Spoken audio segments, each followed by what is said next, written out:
you also see Navia and Clorinde over there? They look like they might have run into some kind of trouble. Let's go check out what's going on!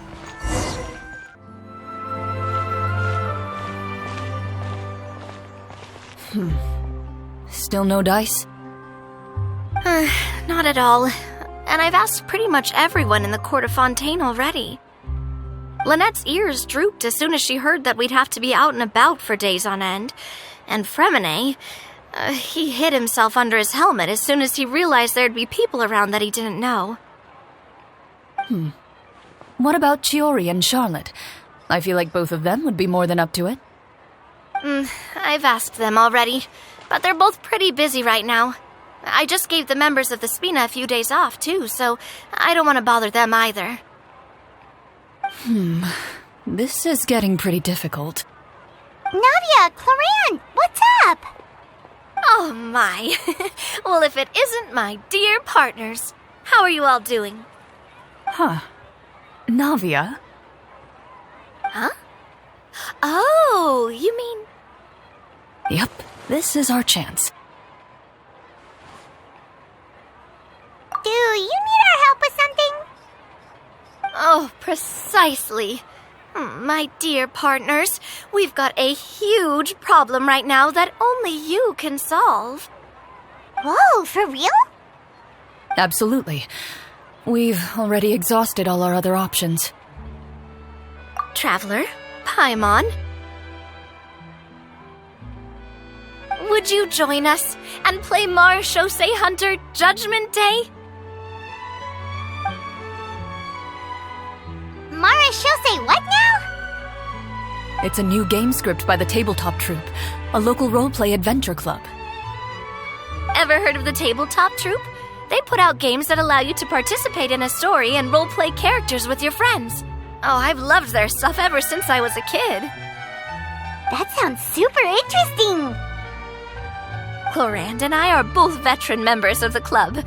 Recently, someone came up with a new script and was looking for people to help playtest it for them. And when they asked, of course I couldn't refuse. I mean, come on, a brand new script? Nobody has ever played it before. Generally speaking, scripts at that level of development have a lot of issues, but I think this one is pretty solid. The author obviously put a lot of work into the story, and the world building is also quite credible. Whoa. I know I was the one that handed you the script, but some of us haven't read it yet. No spoilers, please. Anyway, the script calls for a team of 4. Yes. We're missing one final player right now. So, you're saying you'll help us out? I knew I could count on you, partner. Paimon and the Traveler are kind of a package deal. Is that okay? That's not a problem. I'll adjust the pace based on the actual number of players and ensure that everyone has a good time. Well, Traveler, what do you think? Wanna play? Paimon will follow your lead. Well, that solves our problem. You have our thanks. Woohoo! I'll go grab the script manager from the club right away. The script manager? Didn't you just say that you gave Clorinde the script? The club introduced a completely new kind of gameplay for the script. In this iteration, the Game Master's version of the script is incomplete. The script manager provides the next part of the script only after players have completed the current list of objectives. On top of that, in order to increase player immersion, the club has created some of the story's sets and scenes in real life. We'll only know where we should go once the script manager reveals the starting location. Wow, you're right. Whoever wrote this script really did put in a lot of work. And it's got a real healthy amount of suspense, right? I mean, even the GM doesn't know how the story will end. I look forward to experiencing it with you all. Why don't you go meet up with the others first? They should all be waiting at Chioria Boutique. I'll come over with the script manager as soon as I find them. Sounds good. Remember to always watch where you're going, and don't rush. Oh, you say that like I'm 6 years old or something. Let me think. What kind of character should I play this time? I just hope you'll pick up some useful skills this time. Oh, and stop trying to persuade every animal you come across.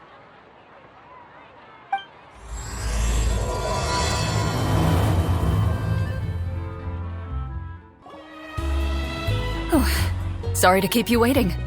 Ah, you're back! Huh? And you've got the Traveler and Paimon with you too! What a pleasant surprise. I assume you'll be joining us for the game then? Linny, Farina! Paimon didn't know you were playing too! Are you also members of the tabletop troupe? I'm more of a casual member if anything. I haven't taken part in many formal club activities. Lynette Fremine and I play something similar at the Hotel Bouffe Tété sometimes, but I'm usually the GM. Still, I'm sure it'll be fun being a player for the first time. I'm looking forward to it. Well, I'm not a member of the club at all. Clorinde simply woke me up first thing this morning, said there was a good script worth experiencing, and asked if I wanted in. If you're interested, I can give you a referral. That should give you a 40% discount on membership fees. I think I'll wait to see how this experience plays out first, especially when it comes to the quality of the script. If it's sufficiently fun, then I'll join. Do you participate in a lot of tabletop troupe activities, Clorinde? You could say that. She's actually one of the few senior game masters of the troupe. Right. I knew about that even when she was still my subordinate. It's nothing. Really, just a small hobby of mine. Wow. Paimon's so used to seeing you be all upstanding and intimidating as the champion duelist. It's kind of hard to imagine you role-playing with a bunch of friends. Surely you jest. I would never intentionally make things difficult for my players. I maintain a clear boundary between my professional and personal lives. The me you see at court represents the law and order of Fontaine. I put all personal feelings to the side and grant a fair duel to all who seek to defend their honor. But in my personal life, I'm just an ordinary person. Someone who feels anger and sadness, just like everyone else. Well, you say that, but for all the time I've known you, I don't think I've ever seen you cry. I've seen you get angry, sure, but now I'm wondering whether you were actually mad or if it just looked that way from the outside. I was probably in work mode during those times. Is that so? Well, in any case, I just feel like even in your personal life, you don't get emotional very often. So you want to see me cry? That might be a little difficult. A show of anger, though, that might be something I could accomplish. No, that's not what I meant.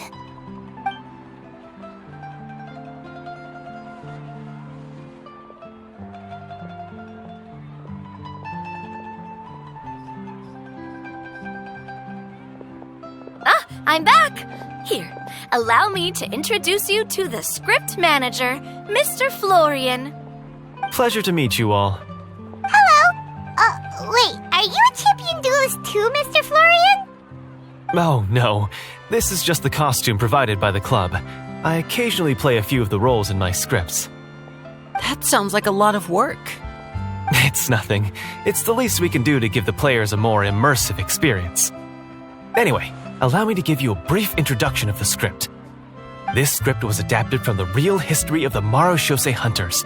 You all will play the role of hunters from a bygone era and resolve a series of events unfolding in the capital. Paimon's not super familiar with the history of the Marachose hunters. Is that a problem? Oh, no problem at all. I can give you a brief rundown. So, basically, Marachose hunters were people who dedicate themselves to hunting monsters and protecting the city by using a special swordsmanship technique passed down over generations. Their story can be traced back to the ancient Remurian dynasty, as well as the first hunter, Cassiodor. But I'll leave the finer details for you to seek out and discover later. And I'll provide additional commentary as the story progresses. In that case, brave hunters, are you ready to set out on an unknown adventure? Whoa, Just one sentence and it's like we're in the story already! Aha! I see many a determined gaze before me. Very well. Head over to this location and begin your heroic journey. So, as we follow the story, it leads us to specific scenes? Ooh, sounds pretty innovative. What does the message in the envelope say? It's the exact location of the scene, as well as the formal permission to use the venue. Seems like they have everything prepared. Please check all your belongings, everyone, and make sure you haven't forgotten anything. Once you're ready, please follow me to the designated location. Sounds good! Hunter Squad, move out!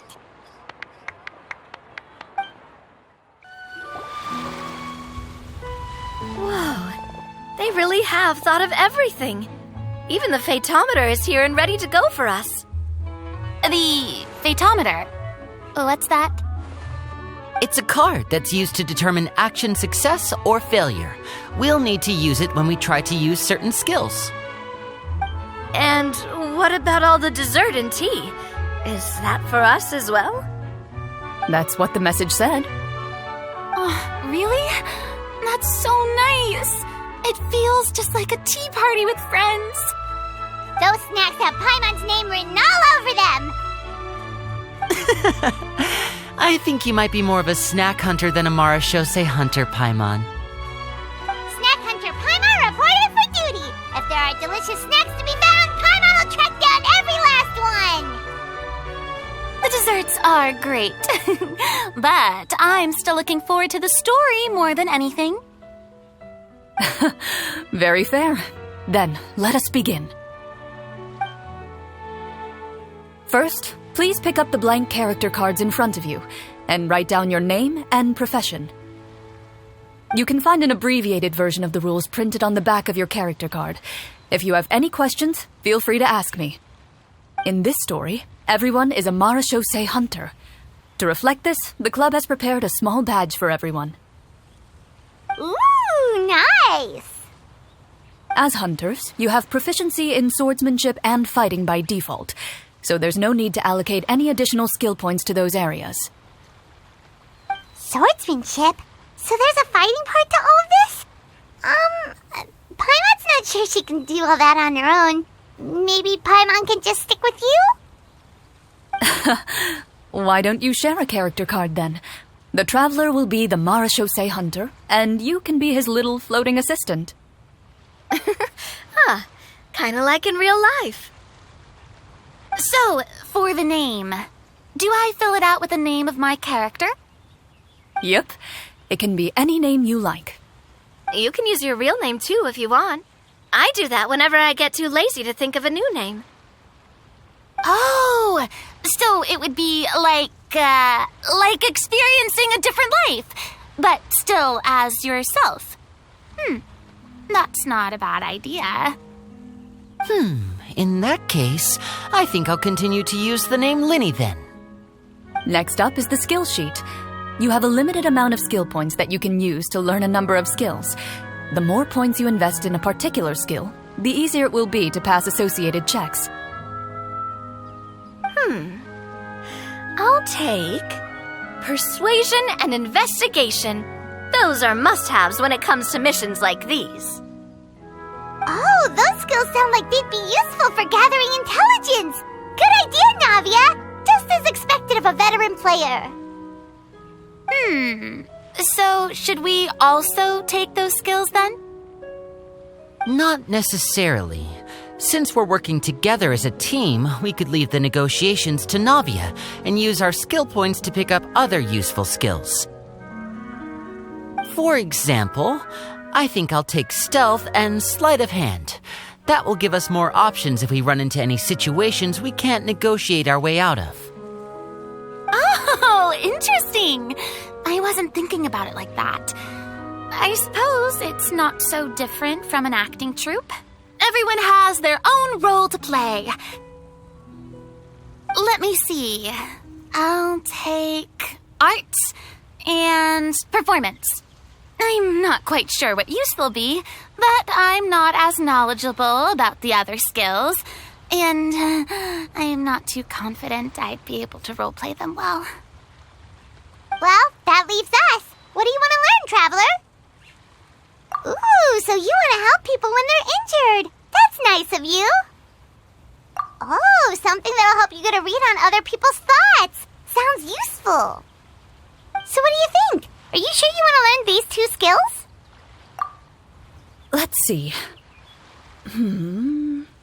Oh, looks like you each have enough points to choose one final skill. You've all picked such classic skills. It's fine to go a little bit out of the box, you know. Why do I get the feeling she's getting ready to cause trouble? For example, this one here. Summon. Doesn't it sound super mysterious and cool? Oh, I saw that one just now as well. The description says, this skill can be used under certain circumstances to summon characters or creatures that fit the script's world-building rules. The script's world-building rules, huh? Oh, that's not for us to worry about, my friend. Just learn the skills that interest you, and the GM will take care of the rest. All right, you've convinced Paimon. Let's learn Summon, then. Paimon can't wait to see what kind of thing shows up. Well, now that everyone's more or less finished creating their characters, we can begin. Since 2 of our players are doing this for the first time, though, let me ask. Would you like to play on easy mode or authentic mode? What's the difference between the 2? Well, in role-playing games, the story sometimes changes based on the decisions of the players and the results of the fatometer. For example, if you fail a check, that means you cannot use the target skill in that scenario. A critical failure may even result in further negative consequences. If you choose to play in authentic mode, every time you elect to use a skill, you'll need to use the fatometer to see whether you succeed or fail, and face any consequences that may follow. If you choose easy mode instead, every check will be successful by default, and you won't have to worry about luck playing a factor. Given that I'd like to focus on the story, I suppose I should pick easy mode. I'd feel bad if I brought the team down by failing my checks. Huh? Oh, come on. Don't worry about that. RNG is the lifeblood of role-playing games. I'm going with authentic mode for sure. Never knowing what you might have to overcome. Ugh, doesn't that sound exciting?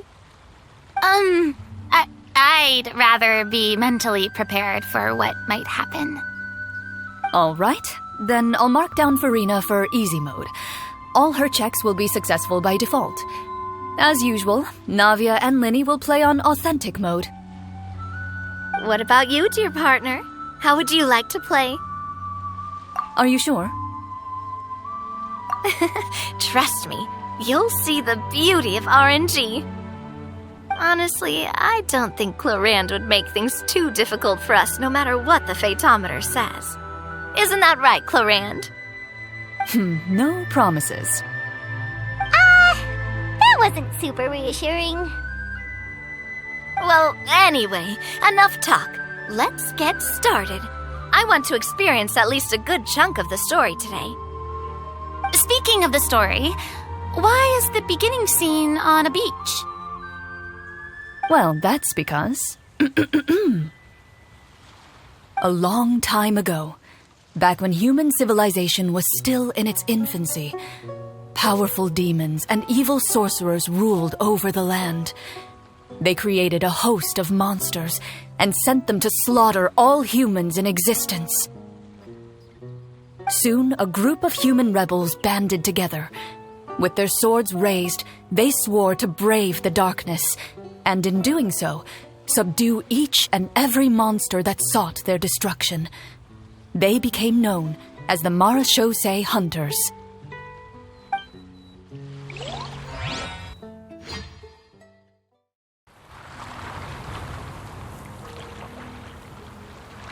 Sometime later, as a member of the Marachose Hunters, you receive a commission. Following the address provided on the message, you take a boat and arrive at this strange city. As you inhale, you can taste the slightly salty air of the docks as you begin to survey your surroundings. There aren't many people in the vicinity, but you do take note of a few others who, like you, seem to be sizing up this place. Your eyes meet, and you realize these people are fellow marechaussee hunters, likely led to this location after receiving the same commission as you. You're all marechaussee hunters too, right? Allow me to introduce myself. The name's Navia, monster hunter by trade and helpful neighborhood businesswoman on the side. What say you to traveling together? We can help each other out on the road. Okay, count me in. My name is Linny. I've been wandering since I was little and picked up a few less than legal tricks along the way. I was adopted by a marechaussee hunter and later chose to follow in his footsteps. Is this where you introduce your character to everyone? It sounds like they've done this dozens of times. My name is Farina, and, I grew up in a noble family. I always had a strong interest in performance and the arts. Even though I'm a marechaussee hunter, what I really want is to be a performing artiste. Hey, that's really cool. You can do it, Farina. That's exactly how it's done. Paimon is Paimon, a good friend and companion to this marechaussee hunter right here. I've been studying medicine ever since I was a child. I want to do my part to eradicate these monsters and use what I've learned to heal others. Oh, welcome, welcome. When we face the monsters, I'll make sure to charge in front to give everyone some cover. You can take care of the healing at the back. You open your envelopes at the same time.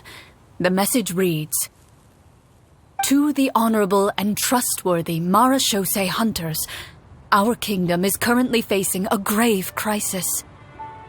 The lands outside the capital have been overtaken by monsters, and our people are being led astray by forces of wickedness. We beseech you, please help us resolve this crisis and return peace and stability to our home." The layout of this city looks super familiar. It kind of reminds Paimon of Mondstadt. The scriptwriter must have used a real-world city as a reference when coming up with the map. As experienced hunters, the layout of the city reminds you of places once traveled. You recall the sight of tree-lined streets and the gentle tranquility of days gone by. Yet, as you regard the city in front of you, it appears to be little more than an empty shell. Its hollow gates are open to you, beckoning you to come forth and bring salvation back to the town. I carefully read every line of the letter and turn my attention to the signatures at the bottom. Who issued this commission to us? You see a long string of unfamiliar names. It would seem that many of the residents of the city issued this commission together. They sensed that things were not right within the kingdom and sent a distress signal to the outside world. In that case, why don't we take a walk around the city and see if we can learn anything from the local residents? Oh, good idea. We might be able to get some leads on the monsters and bad guys we're after. You look up and see a tavern nearby. It appears to be open for the day. Why don't we go check out that tavern? If the novels I've read are anything to go by, taverns are usually full of information. It doesn't seem like there's any information to be gained from the area up ahead. You conclude that this area is best left unexplored at this time. As you approach the tavern, you find a plainly dressed woman standing nearby. She appears to be rather troubled about something.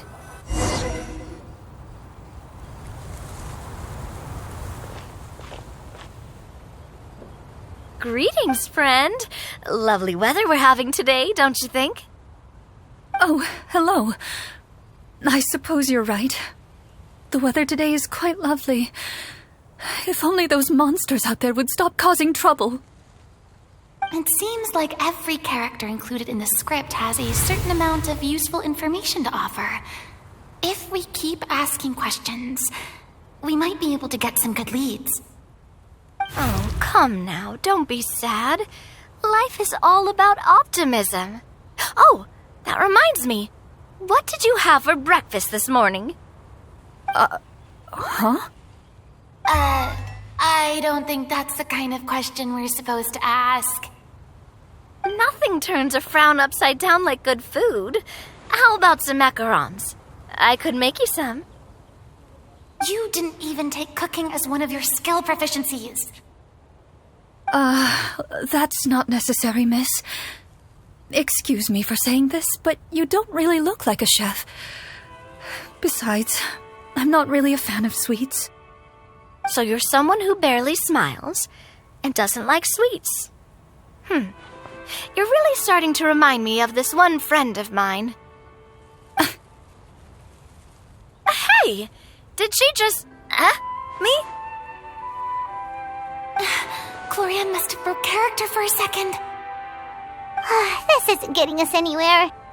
Traveler, maybe you can think of something.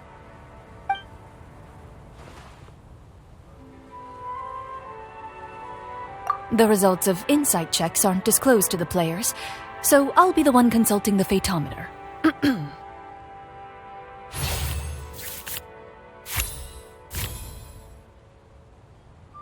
You recall all the lessons you've learned in your time and begin to carefully observe the woman's mannerisms.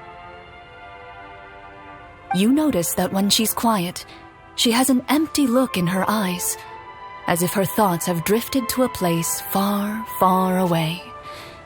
And when she speaks, she often subconsciously reaches out to touch the ring on her left hand. So you noticed. That's a little embarrassing. A horde of monsters suddenly appeared near the capital recently, so all the guards were dispatched to fight them. Do you remember when those monsters appeared? I'm not completely sure. All I know is that my husband was dispatched to fight them 3 days ago. Do you know where he was sent? It all happened so fast. When we said our goodbyes, he couldn't even tell me where they were sending him. You have our thanks, friend. We'll find and defeat those monsters as soon as possible. We sincerely hope your husband will be able to return to your side soon. Oh, thank you. Don't worry. We'll find him. Just try to remain optimistic and wait for good news. We don't always get to choose what happens to us. But we do get to choose the little things, like what we eat and how we respond to the things life throws our way. I hope that one day, you too will recognize the power of something as small and inconsequential as a delicious dessert. I'll do my best. You bid farewell to the woman and continue your journey further into the city. As you venture further into the city, the streets appear largely empty. An elderly woman walks past. You see her shake her head as she puts away her wrinkled wallet. A nearby merchant folds his arms and gives you a disdainful look. You get the impression that he's someone who has long gotten used to the sight before him.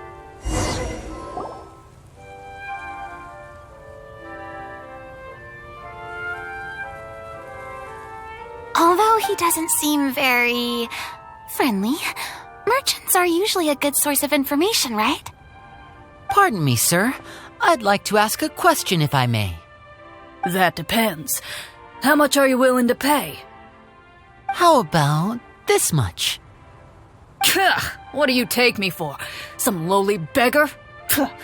You can't even buy half an onion with that amount. Surely an onion can't be that expensive, right? What do you know? War's nearly upon us, Everything costs several times what it did before. If you're not gonna buy anything, then scram. Whoa, what a nasty guy. Maybe we shouldn't even bother talking to him. But he still might have information we need. Traveler, can you think of something? Sir, we came to this city to solve the very problem you seem to be referring to. The war you mentioned, would it happen to be against the monsters outside the city? If you happen to be well informed and know a thing or two about what's going on, we'd appreciate it if you could share that information with us. After all, the sooner this problem gets resolved, the easier it will be for you to do your business.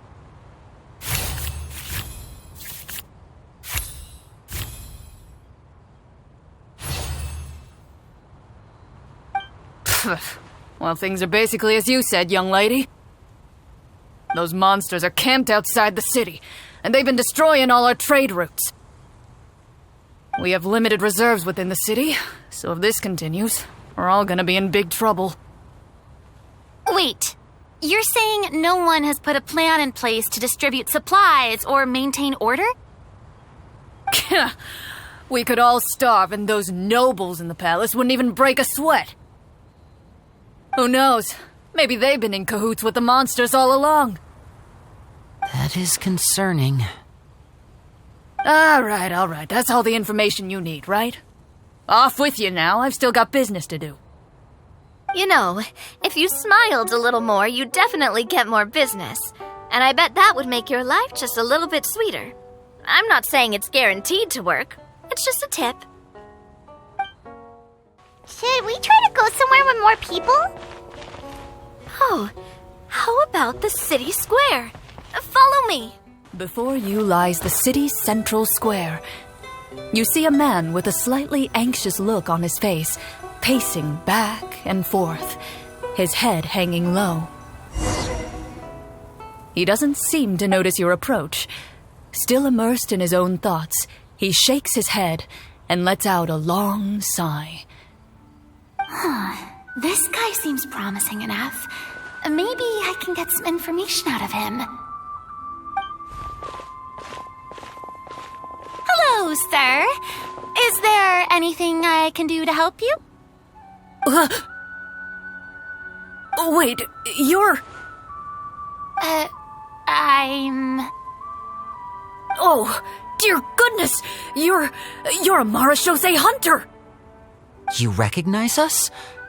Are you one of the people who wrote the commission letter? Yes! Oh, I didn't expect you to actually come. Oh, what great news! The city is saved! What happened here? Alas, we once lived comfortable, carefree lives. This city used to be free of monsters. The first Marashose hunter, Casiodor, the Golden Hunter, he was the one who drove them back. However, monsters have once again surrounded the city. Perhaps the seal that kept them at bay has lost its power. Or perhaps an evil sorcerer has been meddling in our affairs. All I know for sure is that their return has stripped the city of any chance at peace. Are there not enough soldiers to drive them out? It's not a question of numbers. The guards simply have no idea how to deal with them. Most people my age have never even seen one of the monsters, much less been trained to fight against them.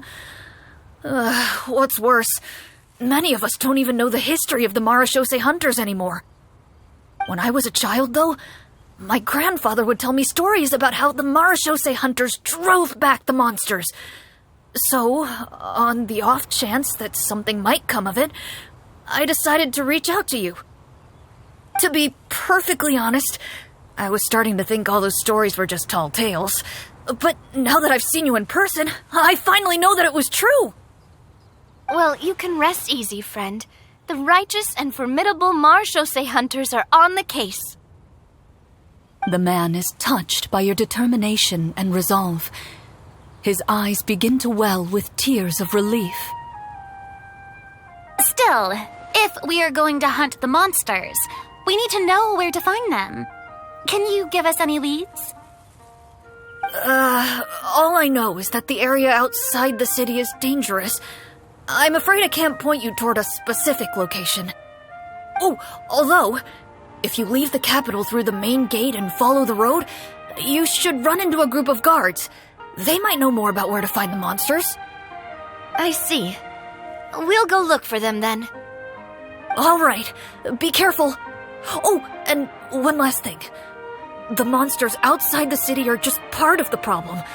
There are evil sorcerers inside the city as well, so be on your guard. They're actively working with the monsters, and have corrupted the court ministers with malicious magic. They're the reason why, even inside the city, everything has been a giant mess. Even one of our kindest ministers has turned into a boorish and unreasonable figure, interested in nothing but enacting laws that exploit the people. Who knows how much longer we'll be able to go on like this. Talk about being stuck between a rock and a hard place. I feel bad for him. Maybe we should try to cheer him up? Like, now? Is this really the right time? I appreciate your kindness, but for now, it's more important to focus on the crisis at hand. Brave hunters, I leave the future of this kingdom to you. If I understood correctly, there are currently 2 problems in the kingdom that need solving, right? Exactly. We need to defeat the monsters outside the city and take down the evil sorcerer stirring up trouble from within. But which problem should we tackle first? Well, this seems like a good moment for a break. Take some time and discuss what you want to do. Let me know when you've made your decision. I really didn't expect the people in the city to keep us at arm's length like that. I totally thought the hunters would be treated like heroes. Well, Clorinde said the script took cues from the real history of Fontaine, right? Maybe the real-life maravilloso hunters were also treated like that. I wouldn't say it's a perfect representation of history, but there are definitely some similarities. Would you like to hear more about it? Sure. As long as it doesn't spoil anything in the script. You've brought up bits and pieces of the hunter's history before, but it was all in passing. Hyman wants to know too! The hunters were super powerful, right? Were they all from a special line of supernatural beings or something? Kinda like the yokai in Inazuma? No. All Marashose hunters were ordinary mortal fighters. The only thing that set them apart were the special sword techniques passed down over the centuries. Huh? So you mean anyone could become a Marashose hunter? In theory, yes. All you would need to do is survive the rigorous training and master the swordsmanship techniques required to fight the monsters. Still, most people dropped out at the early stages, and others called it quits the minute they saw a monster in person. To become a hunter, you must be strong in both body and mind. What kind of monsters did the hunters fight exactly? Oh, and the evil sorcerer the script mentions. Did they exist in real life too? The land of Fontaine once played host to an ancient dynasty known as Remuria. After that dynasty fell, monsters began to appear, intent on obstructing humans from establishing a new social order. One of the ancient sorcerers of Remuria used his power to assemble a formidable army of golems. He sought to use that force to establish himself as king. Now, wait a second. Don't tell me that guy was the inspiration for the evil sorcerer in the script. We still haven't found any in-game information on him yet. So, why don't you talk about someone else for now? Well, I wasn't planning on going into anything you might be able to find out in the game. But if you want me to talk about something else, then... How about Casiodor, the Golden Hunter? Or Egeria, the ex-Hydro Archon? Wait, but those people are all from a super long time ago. Where did you learn all this, Clorinde? From my master. By master, you mean Miss Petronia? Is someone you know? Absolutely. Miss Petronia and my father were good friends. Back in the day, she would often bring Clorinde over to play, but then... Let's not get off topic. Anyway, back to what I was saying. Responding to Egeria's call, a number of warriors followed Cassiodor into battle against the monsters. This group of warriors, under Cassiodor's leadership, became known as the Marechaussee Hunters. Yet, as Fontaine entered an era of peace, their work gradually became obsolete. The Marechaussee Phantom, originally an association made up of hunters, eventually came to be predominantly comprised of Melusines. Ah, I see. That explains why most of the people in the script have forgotten the hunters or think of them as nothing more than a legend. Is that really a bad thing, though? It can get tough always being the one shouldering everyone's expectations. Depends on who you ask, I suppose. If the name of the organization no longer commands respect, investigative work is bound to suffer. Speaking of investigations, which problem should we tackle first? Monsters or evil sorcerer? I vote monsters. That's the main duty of the hunters, right?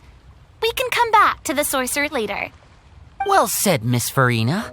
Plus, if the sorcerers really are the masterminds behind this whole thing, defeating the monsters could give us some clues on their intentions as well. What about you, partner? What do you think? I mean, you're not wrong. But those characters are usually the ones pulling the strings behind the scenes. More often than not, they're very formidable opponents. Going after them now might be jumping the gun a little bit. We don't want a total party kill on the first day, right? With Clorinde as the GM, I wouldn't rule out the possibility. Then it's settled. Let's go hunt some monsters. All right. After some discussion, you decide to turn around and head out of the city.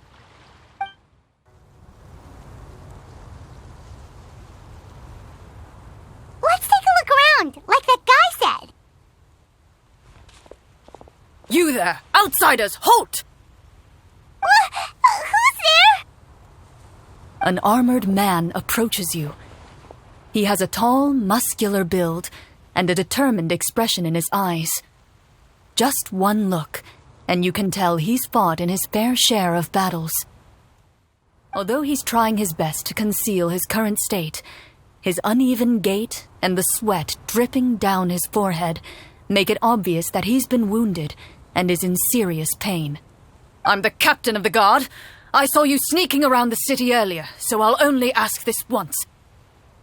State your purpose, or it's off to the dungeons for the lot of you. Wow, it's been a while since someone's been this suspicious of us. I said talk, not whisper between yourselves.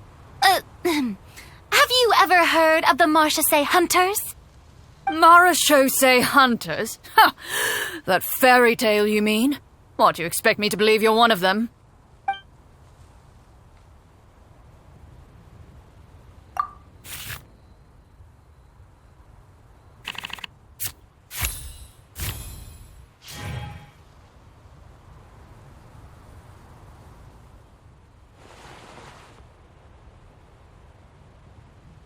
With some suspicion, the captain allows you to survey his condition after you announce yourself as a trained doctor.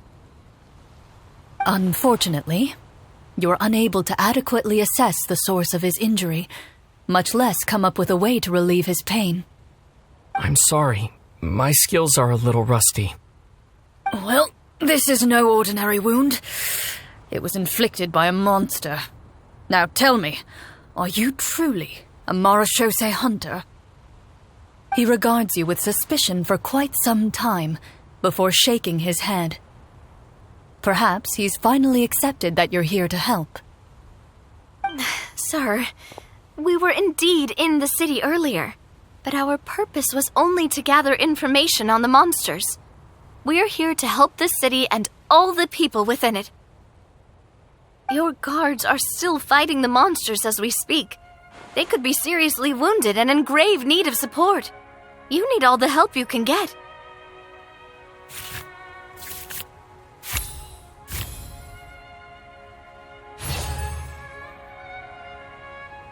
The man regards you with doubt and concern. After a period of inner struggle, he lets out a long sigh and informs you of the locations where the monsters have appeared. Some of our new recruits have never even dealt with a petty thief, and now they're out there fighting monsters. If it weren't for this cursed leg. Oh, please, sir. Don't get too worked up. You need to focus on your recovery. Just leave the monsters to us. We're marechaussee hunters, after all. Hearing you say that, a glimmer of hope flashes in his eyes. But it disappears almost as quickly as it came. Those monsters aren't easy to deal with. But if you insist on going, I won't stop you either. I just hope all the guards will be able to come back to their families alive. I wish you the best of luck. Based on what the captain said, the monster should be right up ahead. Let's go. Hopefully we're not too late. As you approach the battlefield, you see numerous people lying by the side of the road. They appear to be dressed like guards. Their faces are filled with desperation and terror. Some are screaming and cursing in vain, as if still trying to banish the monstrosities they saw from their minds. A few of the wounded look up at you in shock and disbelief. "Quick, leave this place. Turn around and don't look back," they yell.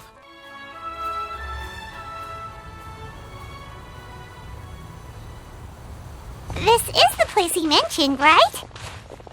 You see broken iron swords scattered all around you, and downed trees riddled with terrifying claw marks. All the signs point to one thing. A truly devastating battle just took place here. Be on your guard, everyone. The monsters might still be around. Before you can finish your sentence, you hear rustling sounds from the surrounding bushes. The monsters have emerged. They close in on you without fear. You get the impression that, in their bloodthirsty eyes, you're just another meal for them to devour. A little help here! This thing wants to eat Paimon! Your battle round begins now.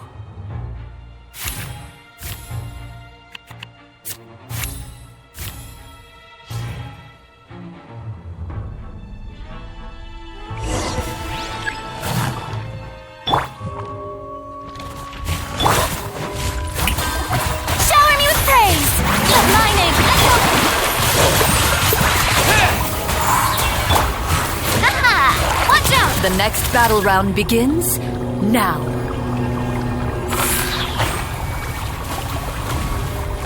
Watch out! Attack! Disappear! Step right up.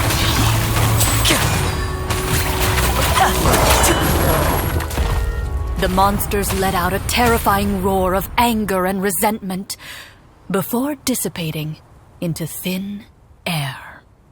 Oh, thank goodness it's over. We're lucky the marechaussee hunter class came with all those preset skill points. Otherwise, we would have been in some real trouble. I never knew the phytometer even determines the amount of damage you inflict. If you get unlucky, isn't it just game over right then and there? That's part of the fun. The uncertainty of fate is what gives these games their appeal. Just as you begin to celebrate your victory, a suspicious lump on the ground catches your attention. A suspicious lump? Wait, could it be the thing that appears after every battle? I walk up to it, crouch down, and begin to carefully examine it. I've still got my right glove on, so it should be fine for me to touch it, right? As you investigate the mound, you discover that the exposed portion appears to be made of wood. It was previously obscured by the large form of the monsters.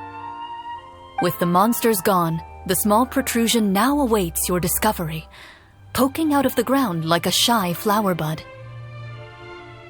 Whoa, it's a treasure chest! With everyone's help, you successfully excavate the wooden chest from the ground. Even without opening it, you can tell from the mora and jewels scattered around the chest that it must contain quite the fortune.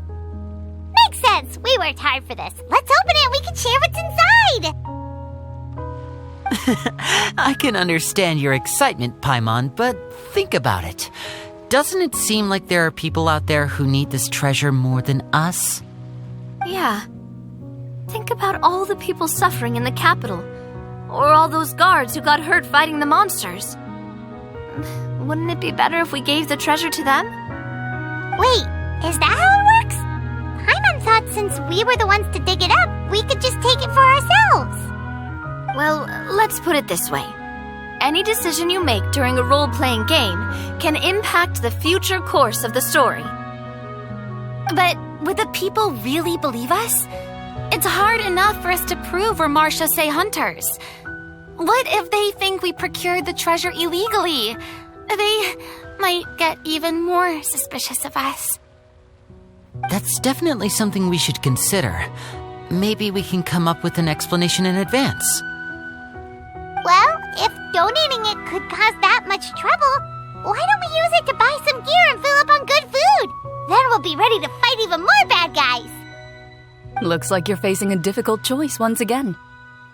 Well, it's getting late. Why don't we call it a day for now? Wow, where did the time go? I'm not sure if it's because I'm having so much fun with you all or because the story is particularly enticing, but I feel like I could almost keep going. Hear, hear. Ooh, how about we play through the night? I'm not sure I'll have enough energy for that. Yeah, that won't work for me either. Lynette will give me an earful if I get home too late. I understand how you feel, Navia, but we have to change venues for the next part of the story anyway. Huh? Another location?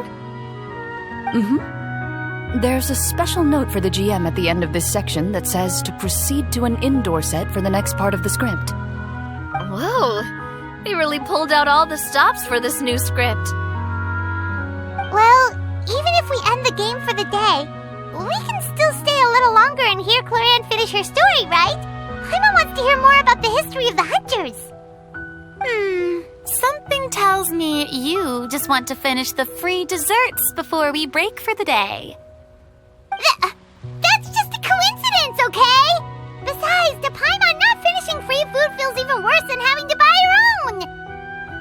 And anyway, Paimon really does want to hear more about Clorinde's master. Well... It's nothing. I appreciate the concern, but it's all in the past. It won't do any harm to share these things now.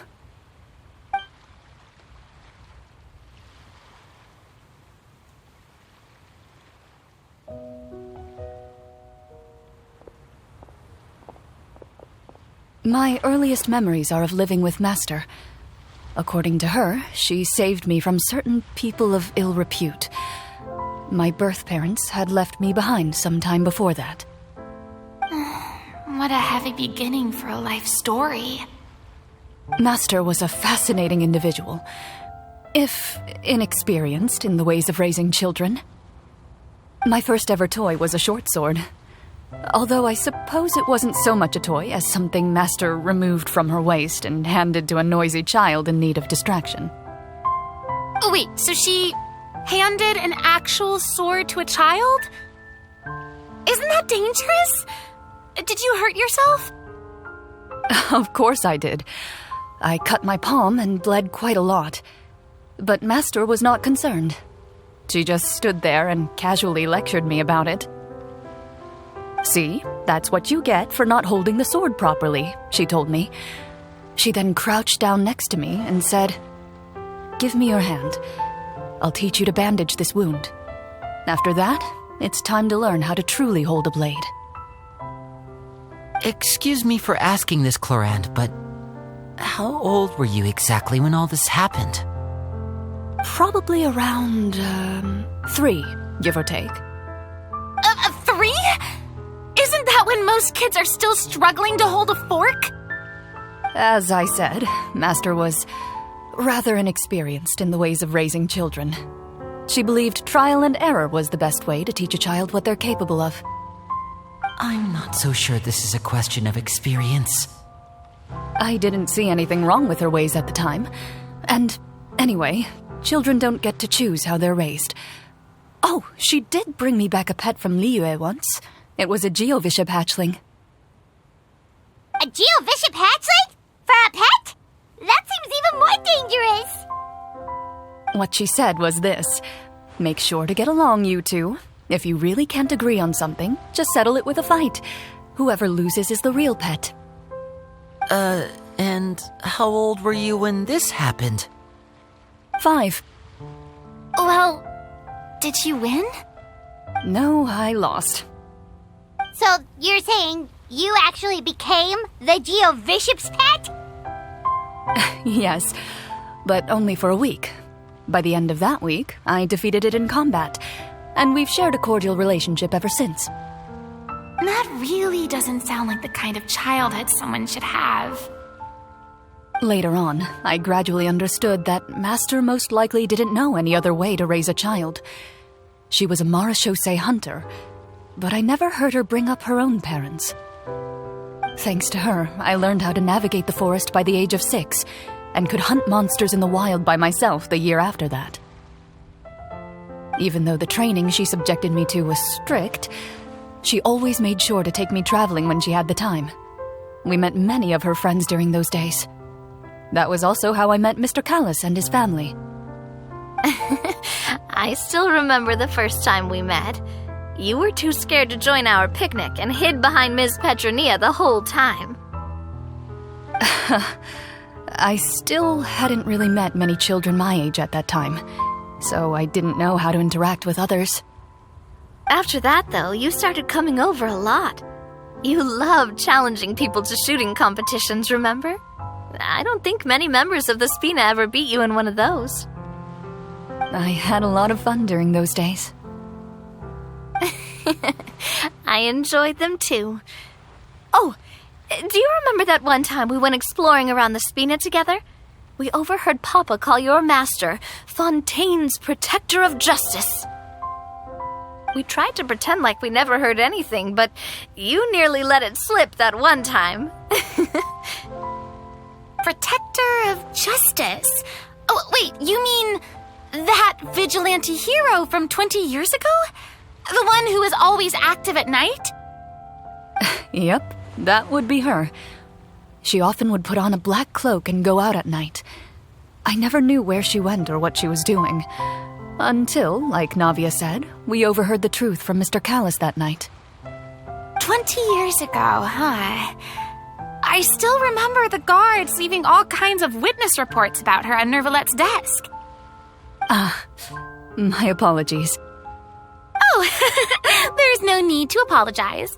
You had nothing to do with it. And anyway, everything she did was for a good cause. Although, calling herself the Protector of Order was a bit much, especially when she deliberately operated outside the law. Huh? When did the Protector of Justice become the Protector of Order? Oh, she had a bunch of code names. I heard she would just come up with a name on the spot whenever she was asked. Later on, she probably got sick of answering those questions and decided to stick to just 2. The Protector of Justice and the Protector of Order. That sounds like her, all right. I bet she forgot which of the 2 she'd use by the time she got back each night. Well, she certainly sounds like a fascinating individual. With her strong sense of justice, it's no surprise her student followed in her footsteps. It's true. I always wanted to become like her. Someone powerful, independent, and with a strong sense of conviction. But... She suddenly disappeared the night I turned 10 years old. Disappeared? What happened? I have no idea. She didn't even leave a note. That night, I was celebrating my birthday at Navia's house, but Master never came to pick me up. When I returned home on my own, It was to an empty house. When she still didn't appear after a few days, I went to Mr. Callis's house to ask about her whereabouts, but he only shook his head. Papa probably didn't know either. I know he sent a few people to investigate the matter in secret, but they never found any credible leads. Don't worry, I understand. To be perfectly honest, given Master's personality and way of doing things, it all made a lot of sense. Just like how, when a litter of kittens reaches a certain age, the mother willingly leaves them behind. Were you upset, Clorinde? I was at first, but not anymore. I don't believe Master would suddenly disappear for no reason. There must have been something she just had to do. Well, despite everything, you still managed to follow in her footsteps and become the greatest champion duelist in all of Fontaine. You're practically a living symbol of law and justice. I suspect my position would be far too by the books for her. Master always did whatever she pleased. But you're right. I suppose I do take after her in some ways. Who knew Clorinde had such an interesting past? I never had the chance to ask her about it before.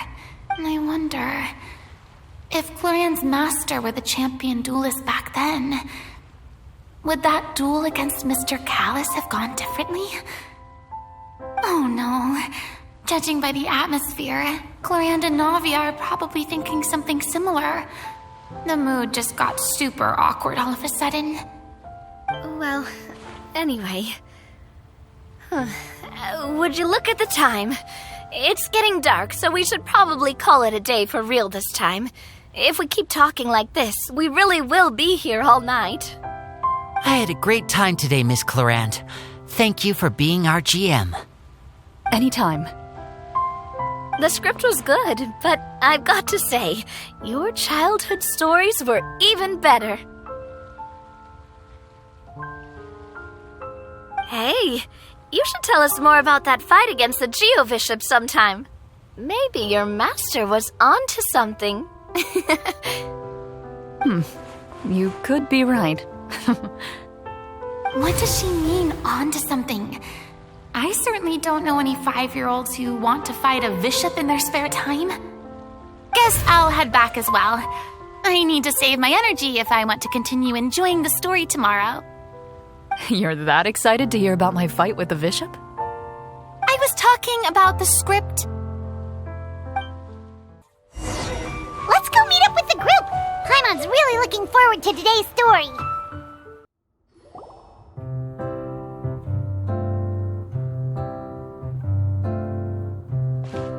Looks like everyone's here. Now, before we begin, why don't we finish where we left off yesterday? There was an important decision to be made, yes? I'll pour... Is that really the most important part, though, Clorinde? Paimon's more concerned about our current surroundings. Heavy walls, cold railings, dim lights. This is obviously supposed to be a prison. I admire the work put into the set. Still, it's obvious the scriptwriter has never paid a visit to the fortress of Maripede. So the set is going to be a part of the script? Unfortunately, that is something I can neither confirm nor deny. Anyone think Clorinde's smile is starting to look kinda scary? Well, whatever happens, we'll just have to push on. But first, we should really figure out what to do with this treasure. If we're worried about arousing suspicion because of our identity, why don't we give ourselves a different name, just like Clorinde's master did? Yeah, it might be better to keep a low profile.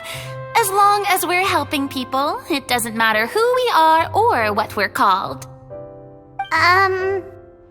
Staring at me won't get you anywhere. Or did you want some more tea? Oh, Paimon's good. Thanks. Why aren't you saying anything, Navia? Wait, what's that next to you? Oh, this is the short sword Clorinde mentioned last night. I found it. Huh. I'm surprised you managed to track it down after all this time. Well, I made sure to take good care of it, considering the circumstances in which you gave it to me. Anyway, where were we? Oh, right. I was just thinking about all the potential ways for us to break out of prison. We could dig a tunnel, or try to bribe the guards. Wait, we haven't been thrown into prison yet, have we? Well, it's only a matter of time. It pays to be prepared. Just like how you should always have an umbrella on hand, even when it's sunny. Alright, Paimon's made up her mind. Let's just give the treasure away. Paimon may have wanted to keep it, but if it's going to land us in prison somehow, Paimon will be too upset to enjoy her snacks. So, you've reached an agreement? All right then, we can continue with the story. Oh, and we'll collect all the scattered pieces of treasure on the ground as well. All right. You collect the treasure and make your way back to the capital with your bag of loot in hand. The city is still shrouded in a gloomy, oppressive atmosphere, but your spirits are surprisingly high. In places where sunlight struggles to reach, you generously share your wealth with the children, the elderly, and the poor in urgent need of help. Thank you, kind soul. The elderly woman's look of gratitude follows you as you walk away, her eyes never leaving your back until you move entirely out of sight. However, there's still quite a bit of Mora remaining. It appears you haven't made much progress. She's probably trying to tell us to speed this up. We need to hurry up so we can address the sorcerer problem. Should we go find that man again at the square? He seemed like a pretty responsible guy. I'm sure he knows the people here far better than us. Oh, good idea! Just as you start to make way to the square, intent on finding the man again, there's a voice.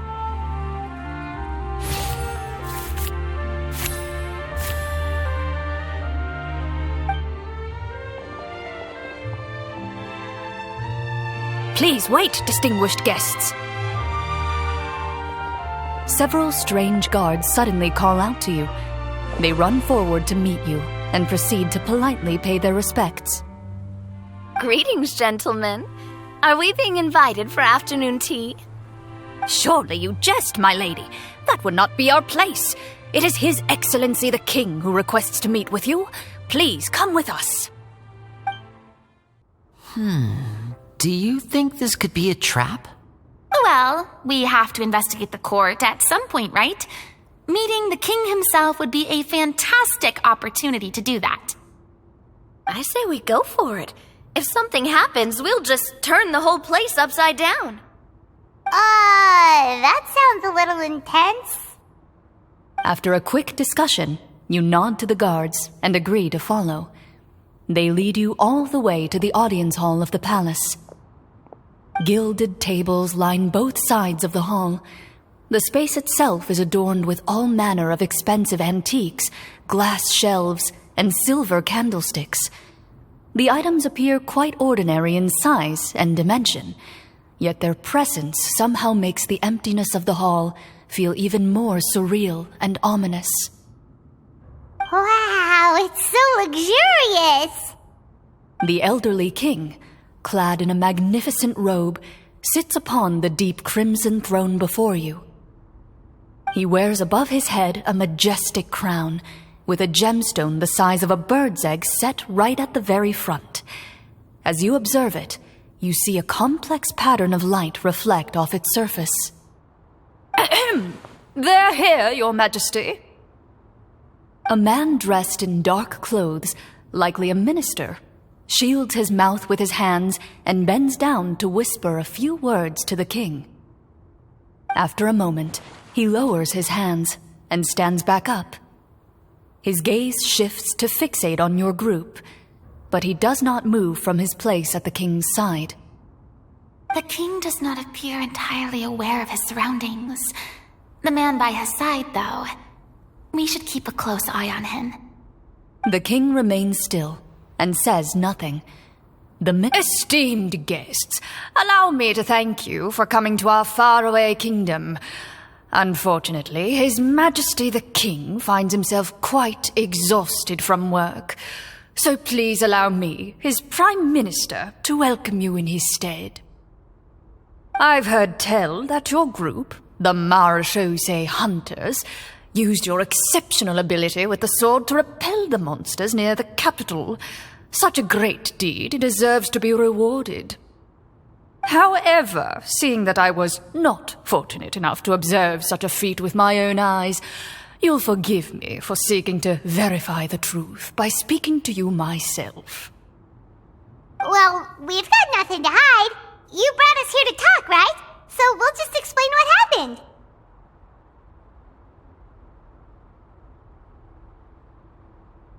The golem's blades were so powerful, they could cut down trees in a single swipe. It took a lot of effort to defeat them, even for trained swordsmen like us. Well, that was enough details, right? Believe us now? Your account does indeed match those of the survivors. Since you were the ones who defeated the monsters, that must mean you are also in possession of the treasure they stole? Well, we did take the treasure, but... How did he know about the treasure? Then I must ask that you return it at once. It belongs to the kingdom. Wait, but didn't you just say that our great deed deserved a reward? Shouldn't the treasure be considered a part of that? Yes, that was indeed what I said. But you seem to have forgotten a very important distinction. Only that which is freely given by the king can be considered a reward. Taking the rightful wealth of a kingdom without said permission, on the other hand, is a crime. But that's completely unreasonable. Yeah, that makes no sense! If it weren't for us, the treasure would still be buried underground somewhere! Maybe so, yet the fact remains. You tried to dispose of the treasure without reporting it to the court and without receiving permission, yes?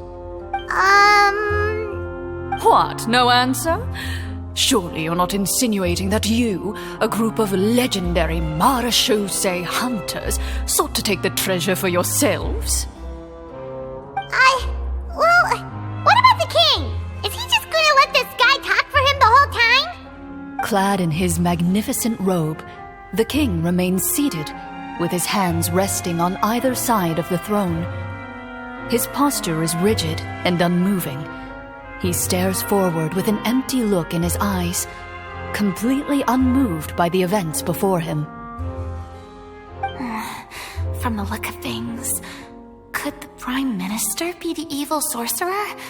Or could both the king and the Prime Minister have fallen under the evil sorcerer's control? I would like to observe the number of guards stationed in the hall. The guards in the palace appear fully armed, their expressions solemn.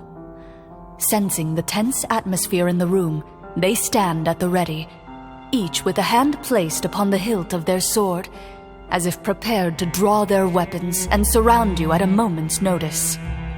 Well, there goes my plan to turn the whole place upside down, I guess. It appears we've been visited by nothing more than a group of ill-intentioned imposters. What a pity. Guards, take them away and throw them in the dungeons. Before I decide your fate, however, I must first determine whether you have any accomplices outside the court. Can't we try to slip away? Or maybe start some kind of riot? But if we try to fight the guards right now... Don't worry. At least we figured out who's behind all this. Let's just play it by ear. If you're scared, Paimon, just hold my hand. Thanks, you guys. You allow yourself to be led away by guards surrounding you on both sides. It's only when you begin to feel drops of water falling from the dungeon ceiling and smell the stench of death and decay all around you that you finally realize you've stepped into a completely different world. Stay here, and don't try anything funny. The guards lock the cell door and leave without looking back. Wait, sir! Your voice echoes through the dark hall. But the only response you receive is the sound of water dripping from the ceiling. No! What should we do now? Carve out a new path of fate with our own two hands, of course. I draw my weapon. You reach toward your waist, but find nothing there. You now recall that your weapons were confiscated before the guards locked you in the cell. The bag of treasure along with them. What about that knife I hid in my boot? When did you hide it in there? When I was thinking about digging a tunnel. Rejected. You failed to inform the GM of this course of action. Moreover, the guards would have conducted a thorough search before throwing you in prison. And the keys to the cell aren't anywhere to be seen? Correct. You don't even feel a lock hole on the cell door. Oh, well, there goes all our plans. Indeed.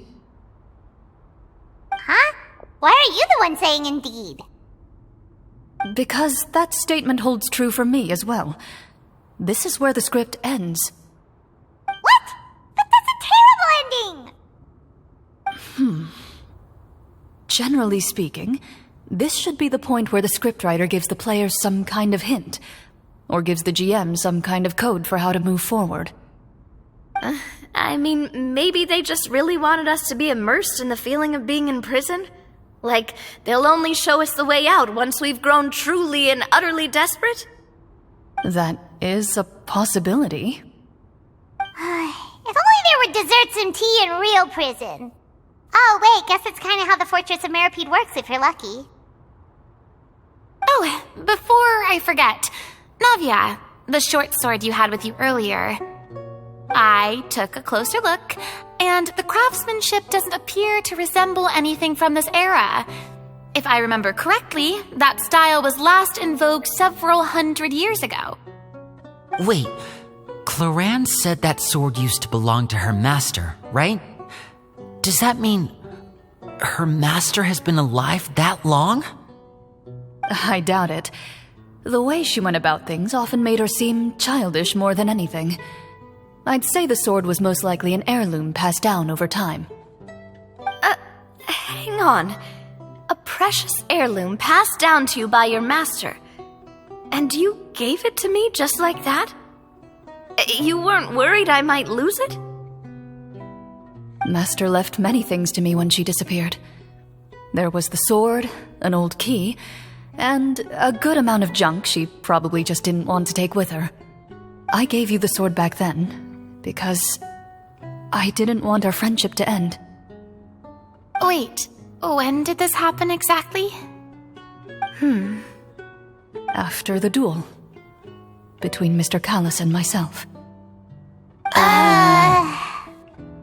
Before that, Clorinde would have meals with us and even stay over at the Spina some days. She was on great terms with Papa as well.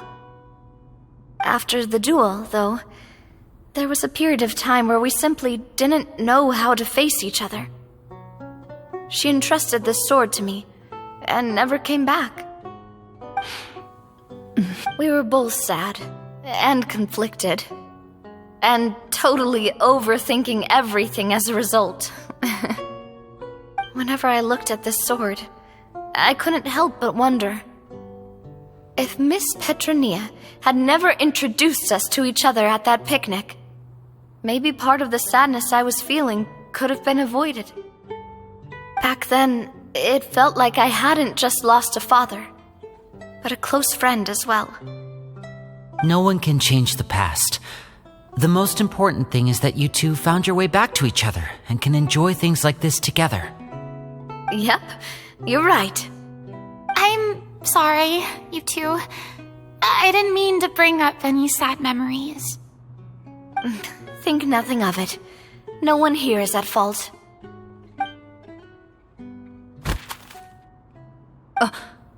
Huh?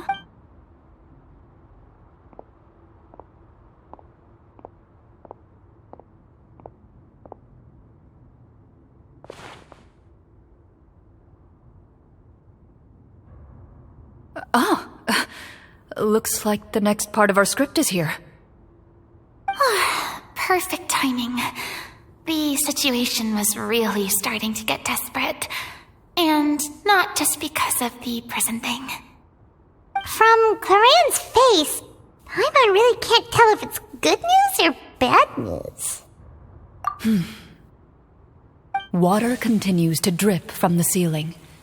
In this lightless dungeon, you lack a reliable way to tell how much time has passed.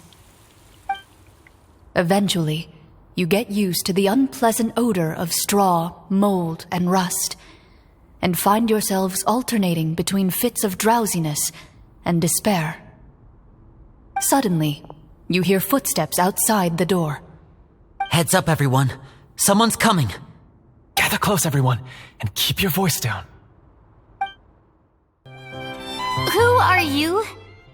I work as a guard in these dungeons, but my true identity is the same as your own.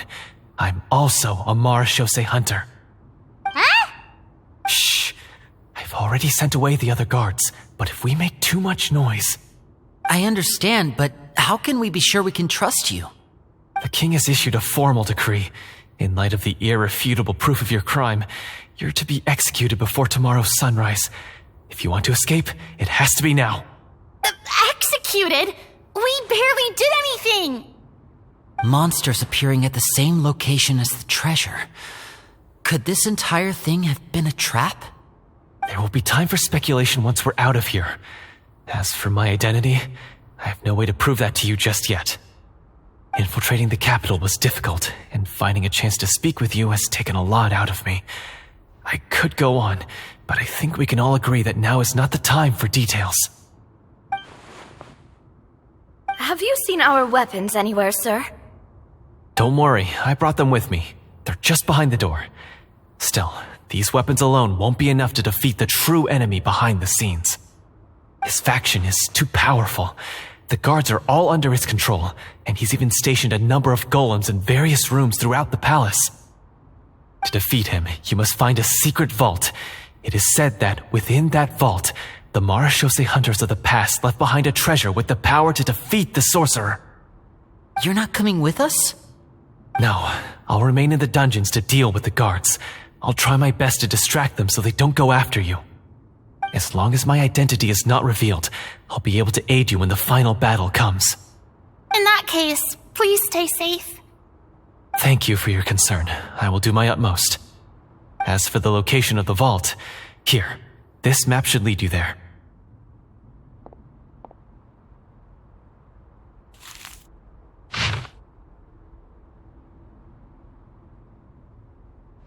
Got it. All right, once I open the door, remember to stick close and refrain from making any noise. I'll lead you out of here as quickly as possible. You now have the chance to restore the honor and legacy of the marashose hunters.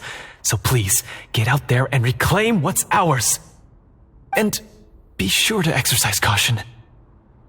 With the help of the guard, you successfully escape the dungeons.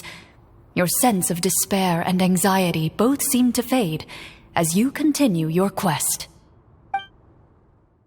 Wait, we didn't get to use our skills at all while we were in prison. Who knows when we're gonna get the chance to use that cool summon spell? That is a pity, but we can only continue to move forward.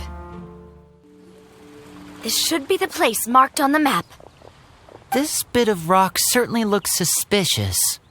Well, I'd say an investigation's in order then. Plus, if all else fails, we can just blow it up. Wow, you really meant that! Before you lies a serene stretch of open water, its surface shimmering a brilliant shade of sapphire blue. Well, guess this means it's time for a swim!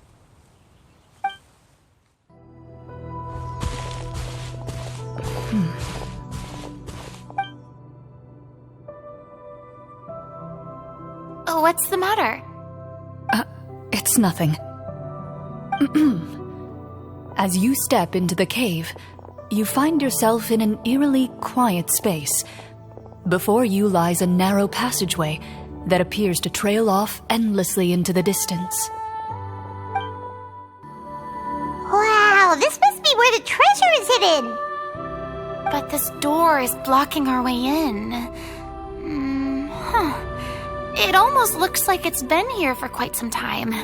I've got to hand it to the tabletop troupe. They really went all out with the props. Huh. What have we got down here? A kind of mechanism connected to the door? A pattern on a stone door. That's something Master mentioned before. Is something wrong, Clorinde? After a long, difficult journey, you finally arrive at the location indicated by your map. It appears to be an ancient site of some sort, where treasure likely awaits. Your surroundings are exceedingly quiet and serene, as if the secret that slumbers here has never once been disturbed. If you listen closely, you can almost convince yourself you can hear the sound of its calm, gentle breathing. That description makes Paimon feel kinda bad for disturbing this place. We're doing this for the sake of the people, to free them from the evil sorcerer. I say it's time for this treasure to once again see the light of day. Linny's right. We need to keep going. The future of the kingdom depends on it. The next part of the story requires us to solve the puzzle, right? Let's start exploring the area. Yes, that should be fine. Something feels off about all this. Guess I'll just have to improvise.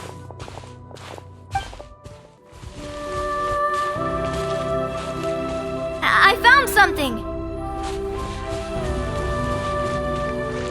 Found something here, too.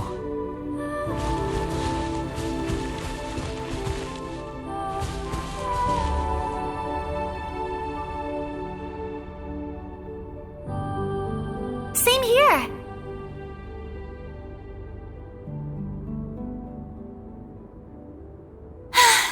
Being too popular can be such a hassle. Who knew the people would adore me so much?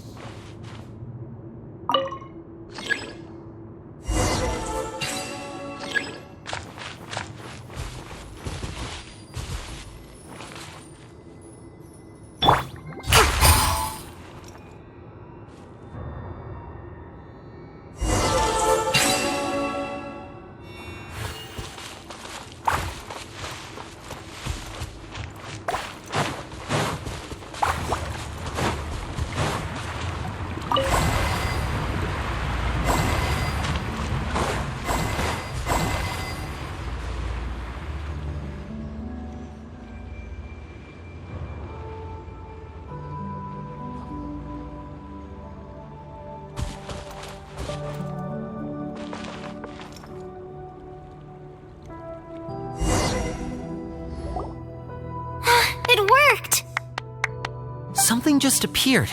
Some kind of new mechanism, maybe? By solving the puzzles, you prove yourselves worthy of inheriting the secrets of the past. At the end of each puzzle, you're rewarded with... With? a key. Oh, it must be the key to the big door.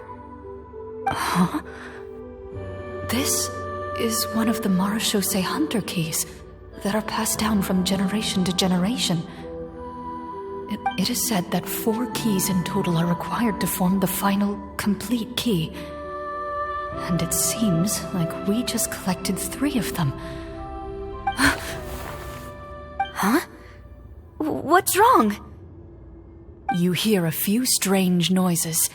Suddenly, all the torches in the ruin go out at once. Huh? What's going on? Did we fall into another trap? For the sake of immersion, please close your eyes, everyone. Without the torches, the space is now completely dark, and you cannot see anything.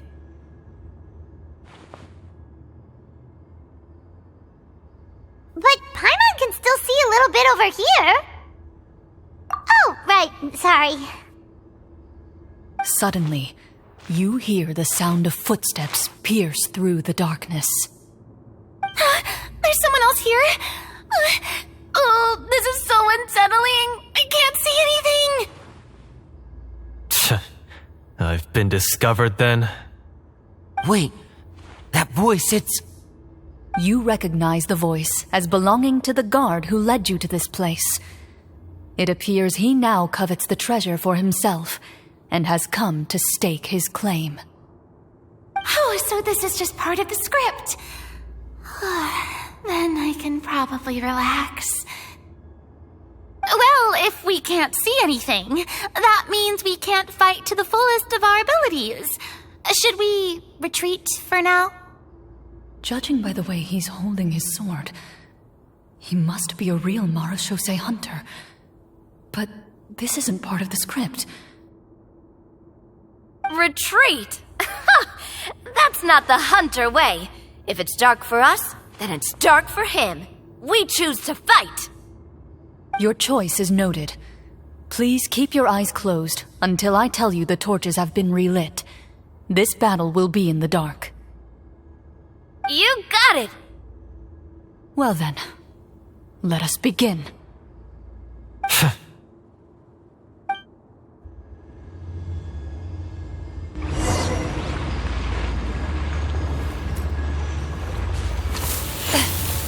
Into the shadows. I'd like to try to hit him with my sword. Your strike is successful. Is he still standing? Goodness, Is it over? Can we open our eyes now? The enemy is strong and relentless, but the battle is nearing its end. The torches have not been relit. What about now? Final strike. Ha!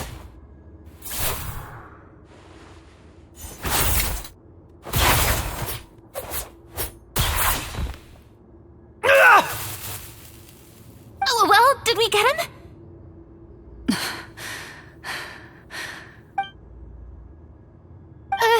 Glorian? Warm fire flickers across the walls once more. Your vision is now clear. In an impressive display of courage, the four of you successfully defeat the uninvited guest. That look in his eyes.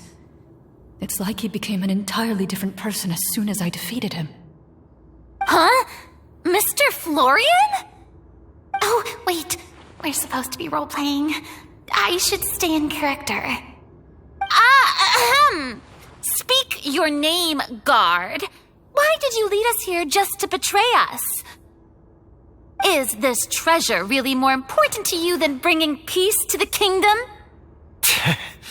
What kingdom? What peace? Those were nothing but lies! I, Florian, am a true Marashose hunter, descended from hunters of ages past. So he's also using his real name. Or, wait, was that the name of his character from the very beginning? Then I'm even more confused. If you truly are a Marashose hunter, shouldn't you want to help us just like you said before? Shouldn't we fight together for the sake of the people? What do you know? In this day and age, there's no glory to be had as a Marashose hunter. What's that supposed to mean? My skills were passed down to me by my father. We lived a life of obscurity in the remote wilderness. Still, he devoted everything he had to being a Marashose hunter. And what did he get in return? A life of poverty and pain. In a world that forgot all about him. When he died, not a single person came to mourn his passing. The Marashose hunters were the ones who saved this city, were heroes. We deserved more recognition and respect than this. Is he talking about how no one in the capital seems to remember the hunters and their legacy? I didn't expect the script to contain this level of social criticism. So that's why you want to take the treasure for yourself? You feel like you're owed fame and wealth? If you already knew where the treasure was located, why didn't you just come down here and take it? Because I still needed the final key. Only a true Marashose hunter is capable of passing through this final door. As someone who sought to hurt others for his own gain, Florian lost that right long ago. Okay, but what is this treasure anyway? we've got all the keys, right? So can we just go in and take a look? You're sure you want to go in? We've been talking about it for so long. Of course we want to see what's inside. And we've already defeated Florian, right? So he won't try to take it from us anymore. Pesky brats. Watch yourself. Then let's open the door together. All right. Your choice of action is confirmed.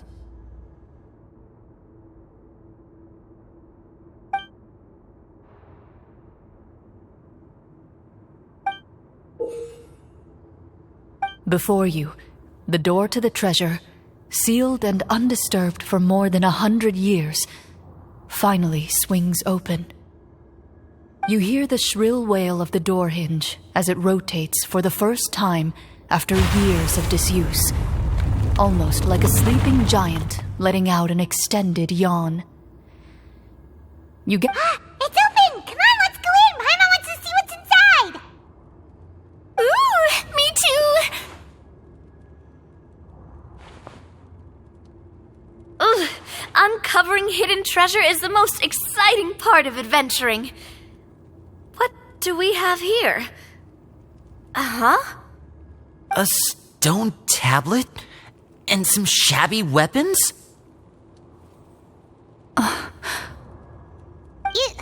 You call this a treasure vault? Looks more like an abandoned warehouse. Maybe the troop ran out of budget at the end? They provided a super immersive experience at the beginning only to drop the ball at the most important part. They could have at least filled this place with cardboard Mora or something. Wait, I get it now. Paimon, this is the real Marachose Hunter treasure. Huh? This is it? The Marachose Hunter treasure is just a stone slab and some broken swords? I can't believe it. I refuse to believe it!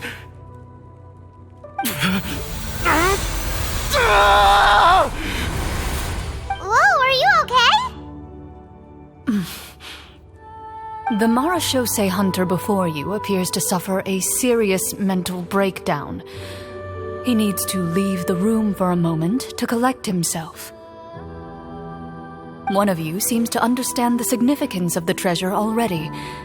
If the rest of you wish to follow suit, you may remain here in the meantime and explore your surroundings.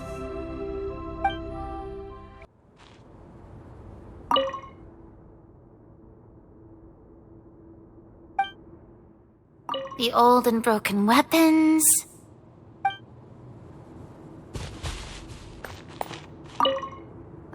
The names on the tablet. What is the treasure supposed to be? Walter.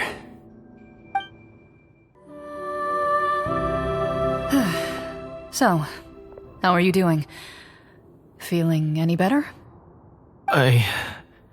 What just happened? Do you remember how you got here? Or what happened to your body just now? I remember now. I brought you here because I wanted to... The explosives in the cave! You mean these? Huh? How did you... I could tell something was off the moment I stepped into this cave, so I kept an eye out. I've already dismantled the whole thing. So the strongest champion duelist in all of Fontaine saved the day once again. Guess I shouldn't be surprised. It would seem your skills as a Marachose hunter are as sharp as ever. I deserve some answers, don't you think? Everything you said earlier sounded like the truth. Luckily, your monologue was dramatic enough to convince my friends you were just role-playing. I don't know. I just always felt like there was something in my heart that didn't belong to me. Something agitated and angry. Who knows? Maybe it was my own anger all along. I could never really tell. The feelings about my father and the other Marachose hunters are real. It just wasn't fair. I was angry, bitter that no one remembered them or praised their accomplishments. I don't know when it started, but at some point, my anger came to completely consume me. At that point, I remembered the legend my father used to tell me. The one about the treasure. But if the treasure was all you cared about, why plant all those explosives? Wouldn't they just destroy the treasure and bury you along with it? I can't remember. My head is a mess. It felt like there was this voice telling me to eliminate the hunters, but now it's gone. From your description, I suspect you were dealing with a devorator. Devorator? Oh, your master... your father, I mean, never talked about it? It was a kind of monster that was active several centuries ago. No, I've heard of it. I'm just not sure why you suddenly... Wait, it can't be. The seal! The seal? My family has served as marachose hunters for many generations. But the title and swordsmanship weren't the only things passed down over our line. There was a seal as well. My father instructed me to always watch over that seal and maintain it regularly. He said it had been passed down over a truly ancient age, and protecting it was our clan's most important duty. But I neglected that duty after he died. I finally decided to come down and check on it one day, and that's where my memories become fuzzy. The Devorator would be a formidable adversary for any mortal being, even ones as capable as the Hunters. If you lacked the power to completely destroy it, you could easily fall prey to its influence and corruption. In light of this, some marachose hunters chose to seal the Devorator away, in the hopes that a permanent solution would come with the passage of time. My herd has the power to amplify the obsessions and desires in people's hearts, to the point where they overtake you entirely. It would seem I'm not just lacking in skill with a blade, but in mental fortitude as well. And yet, you were able to retrieve 3 of the 4 keys.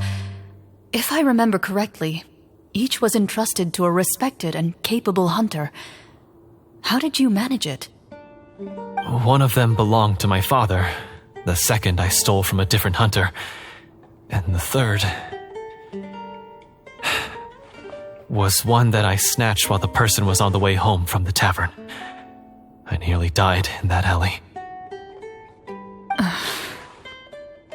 I know just how strong you are. It's as clear as day to everyone in Fontaine. I observed you from dusk to dawn, but could never find any opportunity to sneak up on you. I never even saw you drink a single glass of liquor. The only way I could think to obtain that last key was to lure you here using your hobby, and then... Oh, I get it now. That monster, it wanted to bury you here alongside the treasure. I won't comment on anything else, but the script was good. Well, I did pour my heart and soul into it. The stories my father used to tell me about the glory of the heroic marachose hunters and how they came to be forgotten. It's more than just a story. Huh? You're proud to be a hunter. You're still holding onto that part of yourself, no matter how small. I have done so many despicable things. I have nothing to be proud of. Then explain the purpose of the evil sorcerer in your story. Huh? Isn't he the true antagonist? The one who sought nothing but his own gain, and used the people as pawns to attain it? In your heart of hearts, he was the one you truly wanted to defeat. But I've already tainted my sword. I no longer have any right to... Wake up, Florian. Remember how you introduced yourself earlier. Do you really think the hunters acted out of a desire for honor and glory? Or to be loved and acknowledged by the people? What did your father teach you about our order?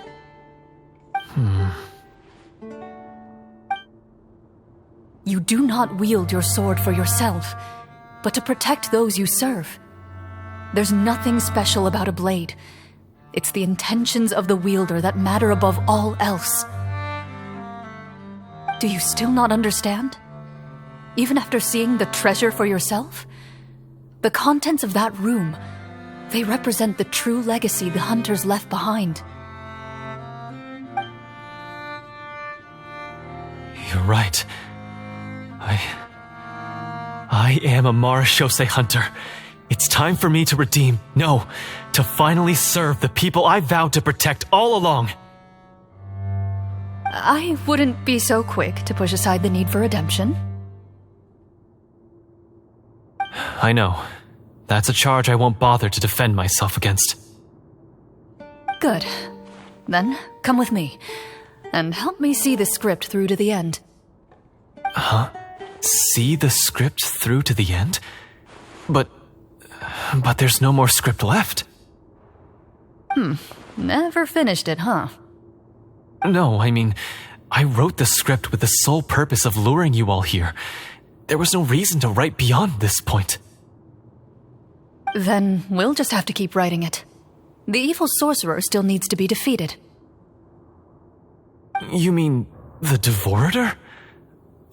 Are you saying I have to make up the rest of the script as we go along? Is that really so hard? You've already written most of it. Surely you can write an ending where the hunters win and justice prevails. I'll be there to help you too. You aren't afraid your party will fall into danger? I know what my friends are capable of, and they're all quite skilled. Besides, I need their help. Then, are you going to tell them the truth about all this? I don't intend to spoil the fun. Sometimes, protecting dreams and fantasies is more important than exposing the truth. Don't you think?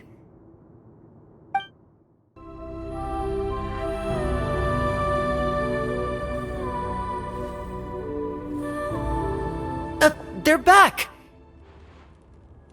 That took a while. Ahem!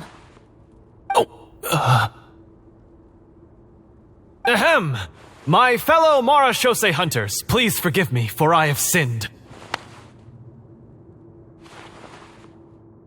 Tone it down. Sorry. After crossing swords with you and witnessing your courage in battle, I've rediscovered my true self and regained my pride as a marashose hunter. Oh, do I smell a redemption arc? I confess, I was brainwashed by the evil sorcerer. He asked me to lure you here so he could bury you in this cave. That little... Wait, you're saying all of that wasn't you, but the evil sorcerer? That's right. He's adept at manipulating the hearts and minds of the people. I fell under his influence because I did not possess a strong enough sense of will. Huh. And how are you going to prove that you're a changed man? We're not going to fall for the same trap twice. To be perfectly honest, I only came to my senses after seeing the treasure. It reminded me of my father's past teachings. The treasure was actually... The names of all the marashose hunters from ages past and their weapons? Wait, you already know? Of course. Don't underestimate a veteran role player's exploration skills. Oh, wait, I mean marashose hunter Navia's exploration skills. We just finished reading through the content of the stone tablet. That tablet recorded the lives of some fascinating people. For example, this marashose hunter called Est. She inherited the responsibilities of the Golden Hunter and passed judgment on many people. But in private, she had a very easygoing personality. Her favorite pastime was singing and dancing with her friends, and she was said to have a beautiful voice. So, she was just like you. Oh, you really think so? Well, when you put it that way, I suppose I also have a few things in common with this Walter. Working as an executioner, he supposedly used a countless number of tricks to confound his enemies in battle. Oh, if only I could have seen the feats of magic he pulled off back then. Their lives were all so exciting. You could write so many cool books about their accomplishments. How could they have all been forgotten? Because they chose to be. To hunt monsters that only appear in the shadows, you must also operate in the dark. To be a marechaussee hunter is to willingly give up on wealth and fame. Then this stone tablet must have been left behind by their companions. That's right. Few marechaussee hunters ever revealed their identity to the public. They always protected the city from the shadows. The only time they spoke of their accomplishments would be at night, when they gathered with their fellow hunters in front of the bonfire to share stories of the monsters slain by their hand. So, this tablet was created not so that the hunters would be remembered by the people, but so that they would be remembered by each other. No wonder this place was so well hidden. You regard the stone tablet in solemn silence. The names of your comrades etched onto its surface serve as a reminder that you are never truly alone. The tablet proves that, although a hunter walks a shrouded path, it is not a solitary one. There will always be those who walk beside you, a fact that remains as true today as in ages long past. Their legacies shall continue to be passed down from generation to generation, as everlasting as the stone onto which their names are carved.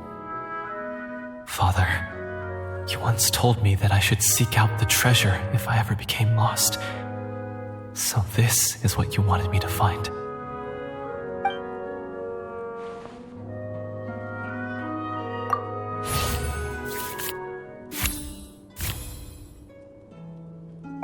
His eyes are sincere, and his words ring true. You can tell that every word he spoke just now came from the bottom of his heart. I implore you, everyone, please give me a chance to make up for all I've done. Allow me to fight alongside you and defeat the evil sorcerer that threatens the peace and prosperity of everyone in this kingdom. Well, I say we let you join. Sounds good to me too. Everyone makes mistakes. What matters is what you do to make up for them. I have no objections, but Mr. Florian, do you even know how to defeat the evil sorcerer? When he took over my mind, I gained some insight into his thoughts. Every time I thought of the treasure, he reacted with a strong sense of fear. Huh? He's afraid of the treasure? But there's nothing here except some broken weapons and the stone tablet. What if the secret's hidden inside these weapons? GM, permission to investigate.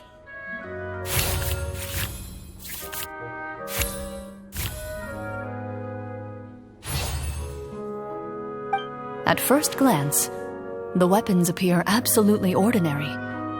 But as you observe them, you notice a faint energy emanating from within.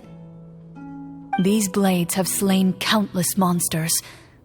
Though it's been a long time since they were used in battle, their edges remain sharp, as if they're simply waiting for the next worthy hunter to carry on their legacy.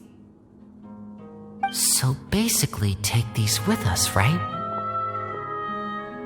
I'll take this weapon, since it used to belong to Est. Maybe it'll find comfort in being held by someone who appreciates the arts. Good idea. I'll take Mr. Walter's bow then, from one archer magician to another. Paimon's gonna pick a cool weapon too!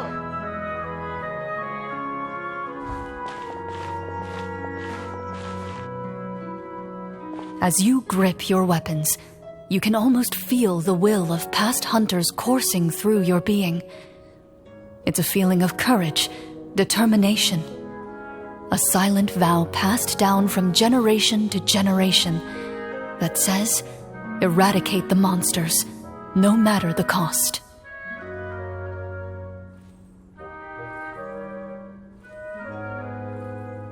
Mr. Florian, do you know where to find the evil sorcerer? I was able to see his surroundings when our minds were connected. I believe he's currently hiding out at the church in the kingdom. We must be extremely careful. He's spent so long living among monsters that he's now taken the form of one. He will not be easily defeated. Then why don't we explore some more and try to find some higher level gear? We don't want to just fight him and lose, right? No, we have to strike now. He was greatly weakened when I managed to break out of his control. If we let him rest, he might have time to escape. I agree with Mr. Florian. We've got to act while we have the advantage. Don't forget, the people of the capital are counting on us. Yeah, now that we've got a plan, there's no point in waiting. The longer this drags on, the worse it will be for everybody. Yes, that's what's called... Yes, that's exactly right. Alright, you've persuaded Paimon. Mr. Florian, please lead the way. Of course. Follow me. He had to set up so many scenes today, and now he has to join in for this last part. I really don't envy his job. Finally, you decide to slay the evil sorcerer and bring peace back to the kingdom once and for all. As you walk away, you feel the gaze of the stone tablet at your back, as if all the hunters of the past are wishing you success in the battle ahead and awaiting your triumphant return. Finally, you arrive at the church Florian described. As you approach, an ominous aura surrounds you. You get the sense that your enemy is close at hand. How strange. This uneasy feeling seems so real. How did they manage that? Now, it is time for the final battle. Let's go!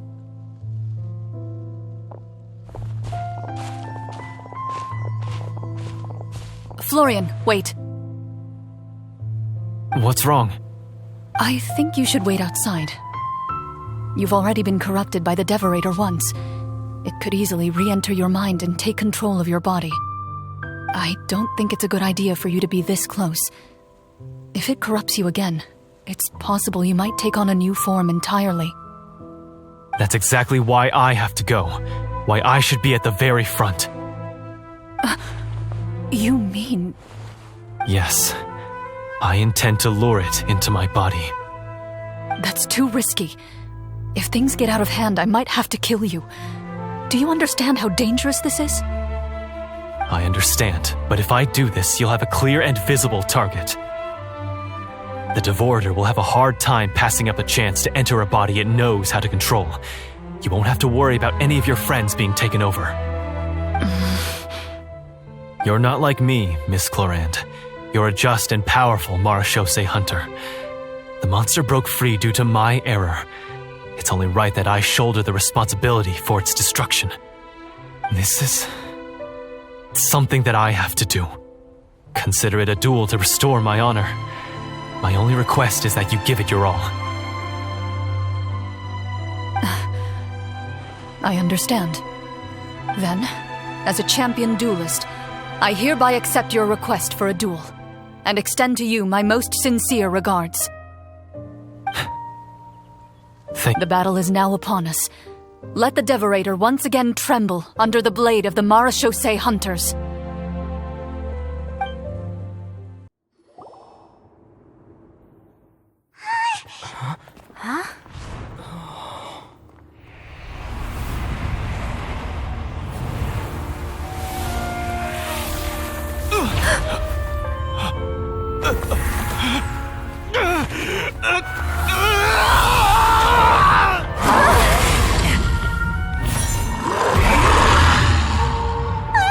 So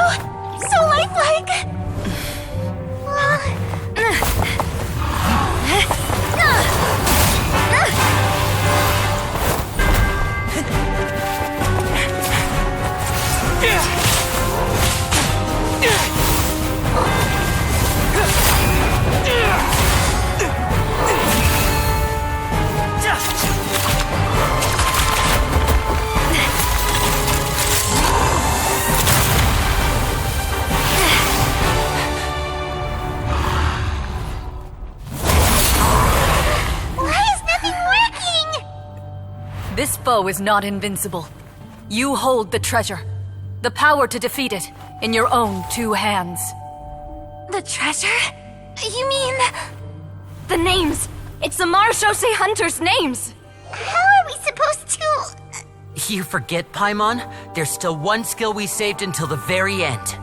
Hunters fight not for fame, but to aid the people whenever they are summoned. Walter the Marechaussee Hunter, master of 1,000 tricks, executioner of the Phantom Hunters, I call for aid! Est, the Marechaussee Hunter, inheritor of Cassiodor's will, judge of the Shadow Hunters. Answer my call!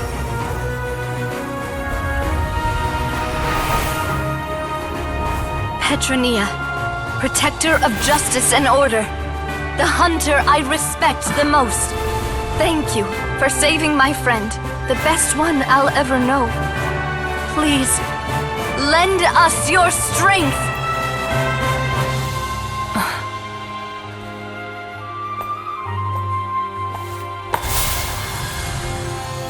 We have come to answer your summons.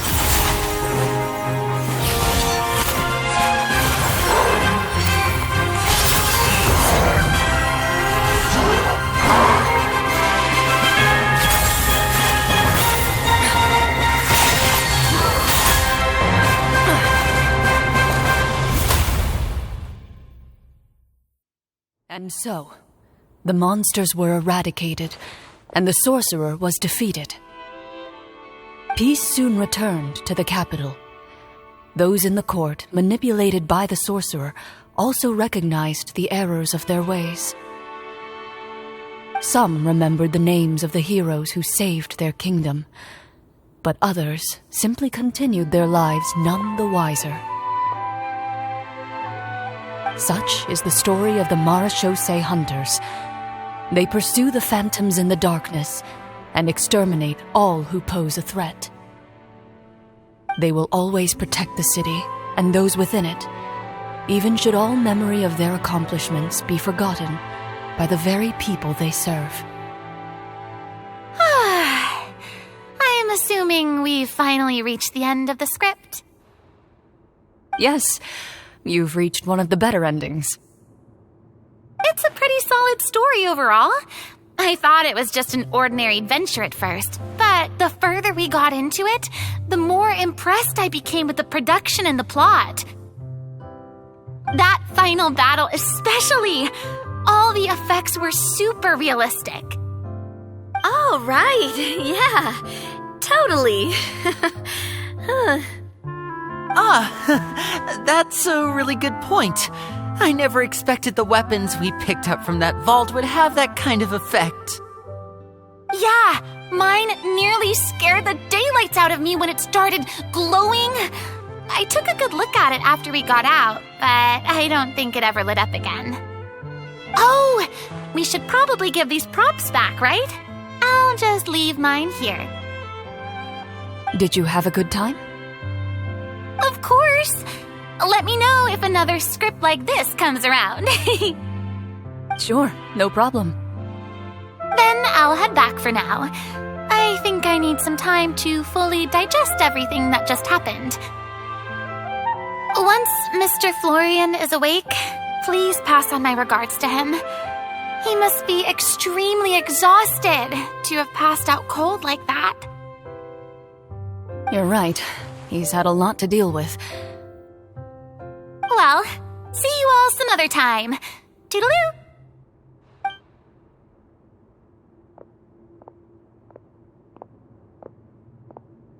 Okay, so, can I ask now? I think it should be fine, yeah. What in the world was going on back there? So you saw through all of that? That time in the cave when you told us to close our eyes, it'd be weirder if we didn't notice anything. I was dying of curiosity the entire time. I mean, you did a pretty bang-up job of pretending nothing had gone wrong. Farina actually looked like she thought all of it was planned. Guess none of us wanted to be the one to break the illusion.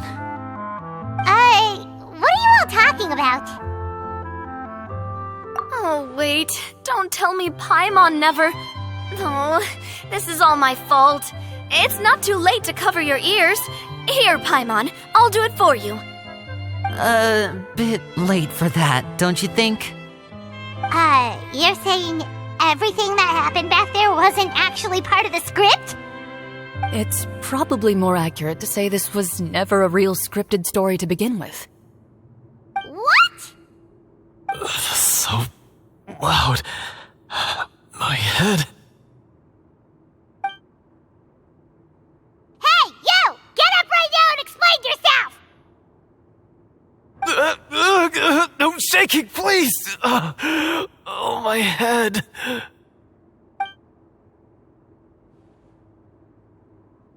Did Paimon just hear that right? You guys made up that whole last part on the spot? It's not nice to lie to people, but Paimon's gotta admit, that was a really good story, Florian. Oh, and nice improvisation, Clorinde! Yeah, it was like watching a magician improvise a spectacular magic trick after forgetting an important prop. If Paimon knew something was wrong with that vault, she would have floated straight in the opposite direction. Everything was under control. As if you've ever described a situation as being out of control. I'm pretty sure any situation you consider to be easy to handle would scare a reasonable person half to death. Guess I'm just used to it. You must run into a lot of unexpected situations then. That explains why you're so good at coming up with things on the spot. As for you, Florian... I know there's no excuse for what I did. I'll turn myself into the guards at once, confess my crimes, and accept any punishment that comes my way. I would say you've already suffered more than enough. What? You may have been blinded by fame and fortune in the beginning, but your actions during the final battle had proven you to be a true marechaussee hunter. You'll be far more used to the city above ground than below. Your job as a hunter is more important. But... Of course, you'll still need to take the keys and pay a personal visit to the 2 hunters you wronged. Prepare to accept any terms they give you as well. Yes, of course. As far as I'm concerned, though, your showing in the duel was enough to prove your honor. Then I'll do exactly as you said. I'll go return those 2 keys right now. Thank you so much, everyone. I'll do my best to prove myself worthy of the second chance you've given me. I swear this on my name and honor as a marechaussee hunter. Until we meet again, everyone.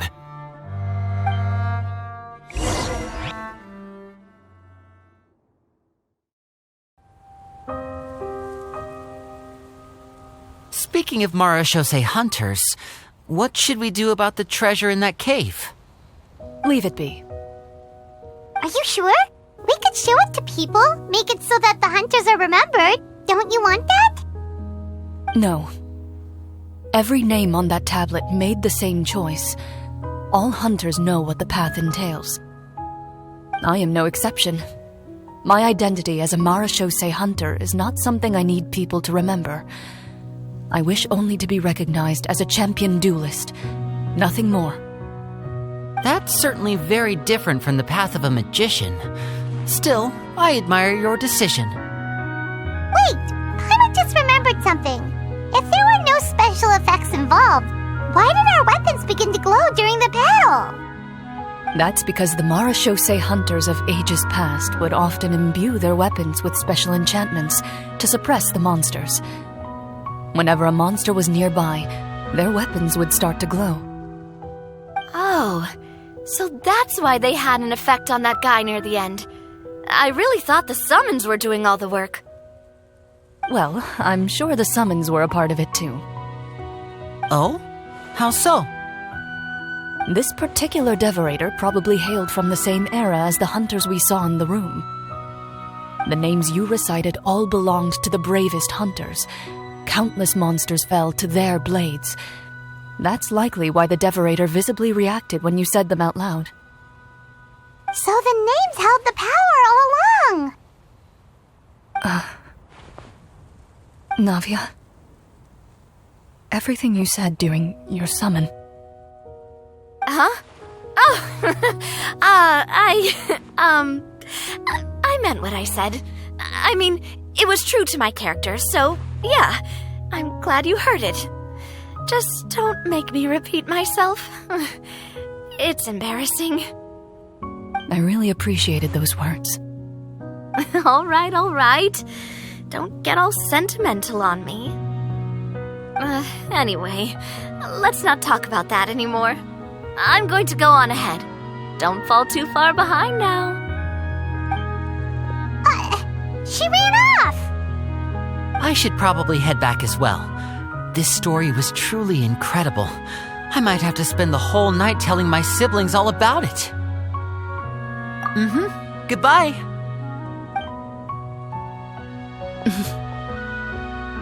Traveler, should your name and deeds be forgotten, what do you think the significance of your journey will be? I suppose the significance would be the journey itself and the world we helped create. There's still value in the time I shared with everyone here, in the things we were able to accomplish, even if no one remembers them. A great answer. I'll remember it. Me? The Marashose hunter says nothing in response to that question. Perhaps her answer lies in her silence, an unspoken vow left to echo through the night. The path she walks needs no explanation.